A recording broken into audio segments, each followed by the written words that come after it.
Welcome to The Explainer. Today, we're going to turn that little bit of travel anxiety into pure travel confidence. We're breaking down exactly what you need to know to handle pretty much any emergency during your trip to Denmark. So, you've planned the sights, you've packed your bags, you are all set for the incredible scenery and culture of beautiful Denmark. But, what if something unexpected happens? A minor medical issue, a lost wallet, or maybe something bigger? Knowing exactly what to do can make all the difference between a small hiccup and a major travel headache. And that is exactly where EmergencyReady.eu comes in. It's this fantastic volunteer project, and what they do is create these super clear, country-specific emergency guides for all of Europe. They've done all the hard work of gathering the critical info you need before trouble starts, so your adventure can stay an adventure. And today, we're diving deep into their guide for Denmark. Okay, so here's the plan. We're going to cover the essential numbers you need to save in your phone right now. We'll talk about how to find medical care for you and your pets. We'll get into understanding local alerts and risks, the key rules for driving, and then wrap it all up with a final checklist to get you completely prepared. First things first, let's get the most critical numbers locked and loaded into your phone. Seriously, pause and do this if you need to. These are your first line of defense. All right, first up is 112. Now, this is the big one. It's the universal emergency number for police, ambulance, and fire services, not just in Denmark, but across the EU. And here's a really cool feature. Most modern phones have a setting called Advanced Mobile Location, or AML. If you have that enabled, calling 112 can automatically share your GPS coordinates with the responders. That's a huge help. Now, what if it's a situation that isn't life-threatening? Let's say you need to report a minor theft or just ask a question. The number for that is 114. That's for all non-urgent police matters.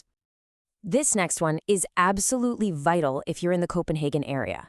If you have a medical issue that's not an immediate emergency, especially after hours, don't just head to the hospital. You have to call 1813 first to speak with a doctor or a nurse. They'll tell you what to do. So, to pull it all together, you can see there's a really clear system here. 1112 is for any real emergency. 114 is for when you need the police, but it's not urgent. And for medical help, well, it's regional. You've got 1813 in Copenhagen, but a totally different number if you're in Aarhus. The key takeaway here is to just be aware of which region you're in to get the right medical advice fast. Okay, so now you have the emergency numbers, but where would you actually go for care? And that goes for both you and any furry friends you might be traveling with. Here are the top 24-hour emergency hospitals in Denmark's main cities. And these aren't just any hospitals. They're major university hospitals with top-tier care. It's a really good idea to just find the one closest to where you're staying and save that number in your phone. And for all you pet owners, there are excellent 24/7 vets available, especially around Copenhagen.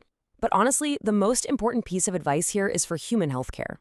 In Denmark, you have to call that medical helpline before you go to an ER. They'll assess you over the phone and can even give you an arrival slot. It makes the whole process way faster. And of course, make sure you pack your European Health Insurance Card or GHIC if you're from the UK, because that's going to simplify everything. All right, beyond just getting help, staying aware of what's going on around you is so key to a safe and stressful trip. So let's look at how Denmark keeps you informed and what you should watch out for. So, Denmark has this dual-part national warning system, and it's called Sirenen. First, you might get this loud pop-up alert sent right to your phone if you're in a danger zone. You don't need an app, you don't need to sign up for anything. Second, you might hear the physical rooftop sirens. Now, if you hear those, the official instruction is super simple. Go indoors, close the windows, and look for information from official sources. And look, like any popular travel spot, it just pays to be street smart. Keep a close eye on your phone and wallet in those really crowded hubs like Nyhavn. When you hop in a taxi, always insist on using the meter. And finally, while the official terror threat level is noted as significant, the best advice anywhere is simply to be aware of your surroundings and just know where the nearest exits are in crowded places. Okay, if you're planning on driving, and you should, the roads are excellent, there are a few unique and very strictly enforced rules you absolutely need to know.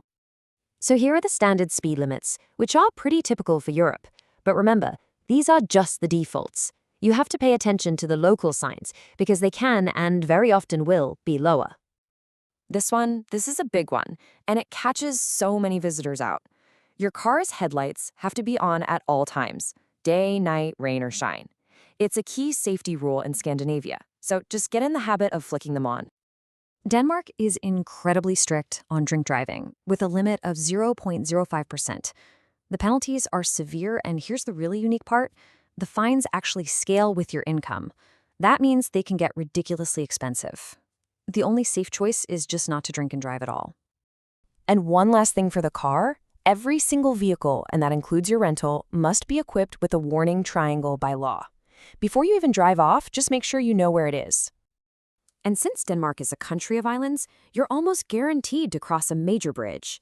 So just be prepared for some pretty significant tolls, especially for the Great Belt Bridge connecting the main islands, and that famous Øresund Bridge that links Copenhagen all the way to Malmö in Sweden. Whew, we have covered a lot of ground. So let's pull all of the most important actions together into one final preparedness checklist for your trip. Here we go, your final checklist. First, save the numbers. 112 for emergencies, 114 for non-urgent police, and 1813 for medical advice in Copenhagen. Then, dive into your phone settings and make sure advanced mobile location is enabled. Pack that European health insurance card if you have one, and your photo ID. Before you even leave, download offline maps. And if you're driving, just confirm your car has that warning triangle, and remember those two big rules: headlights on 24/7 and that strict 0.05% alcohol limit. Just taking these few simple steps will prepare you for pretty much anything. You know, at the end of the day, being prepared isn't about expecting the worst. It's about empowering yourself to handle anything so you can actually focus on the best parts of your travel. So, the real question is, what's one small thing you can do right now to make your next trip safer? Travel smart and travel safe. Thanks for joining us.